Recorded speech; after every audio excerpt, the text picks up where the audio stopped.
You were wrong about The Mandalorian. What's up, everybody? Siege of Clones here, and today we're going to be talking about The Mandalorian, specifically Season 3, and what has transpired recently with Chapter 23. So, let's get into it. So before we hop deeper into Season 3 of The Mandalorian, we gotta talk about the earlier seasons. We know Seasons 1 and 2 focused on Din Djarin and Grogu for the most part. These seasons were phenomenal, I'm sure all of us can agree on that. It was a great start for Dave Filoni and Jon Favreau, and I've been addicted to the show ever since it came out. But when it comes to Season 3, it shows that this is bigger than both Din Djarin and Grogu, but it's for the best reasons. One of those reasons being the Mandalorians being brought back together. I can't tell you how exciting this is to watch and how cool it is to see the Mandalorians being reunited under one leader, that being Bo-Katan. Obviously, Din Djarin and Grogu are by her side, which is pretty cool, so it's not like they're totally ignoring those two. They can't do that. They are great characters and they are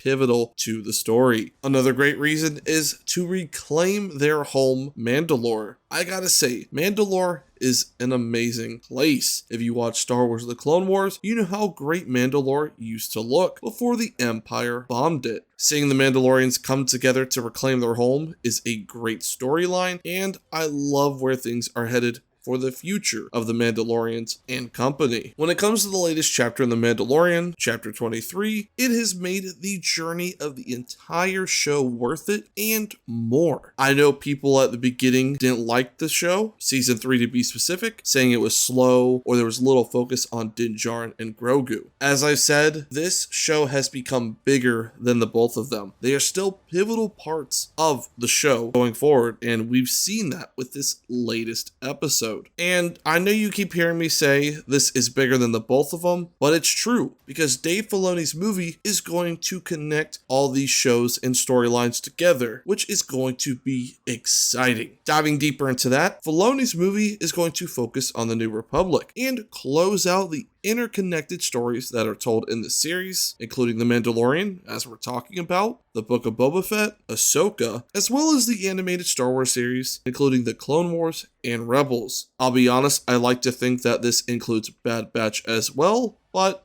we'll have to see. And going further with the story, with the foundation that The Mandalorian is laying down, Dave Filoni did talk about the story of the movie just a little bit. He went on to say, "The way I've been describing it is, if you grew up when I did, you're aware of the post-Return of the Jedi era that was presented to me. The New Republic is not a new idea. That is not something The Mandalorian created. That's an old idea. It's been around a long time. There are just things in Star Wars that we all seem to know if we've been around it a long time. There's been a lot of tremendous creatives over the years that have been telling stories in the era that spans the 30 years that now ends with The Force Awakens. But there's a large gap of time there. Things aren't great when we begin The Force Awakens. So John and I looked at that time period and when he knew he wanted The Mandalorian in it. One of the things I told him early on was, well, I have this epilogue in Star Wars Rebels that's kind of dealing with that time period, which you've seen at the end with Sabine and Ahsoka going off. So a lot of those threads start to come together, and then I looked at the bigger body of work that's been done and what's relevant, and a story will emerge out of that. To conclude this video, trust in Dave Filoni. The Mandalorian is a great show, from start to where we are at now in Season 3. Yes, things aren't the way they used to be. As I said, we used to have heavy focus on Din Djarin and Grogu in Seasons 1 and 2, but the vision has expanded in Season 3, and that has been the plan all along. With Dave Filoni in helm with Jon Favreau, trust me, trust the process. But let me know what you guys think about the latest episode of The Mandalorian if you have seen it. If you haven't, let me know what your thoughts are on the latest season of The Mandalorian and we can discuss it below. If you enjoyed this Star Wars video, be sure to hit that like button and subscribe to the channel for more Star Wars content just like this. I hope to see you all back here for another video, and until then, peace out.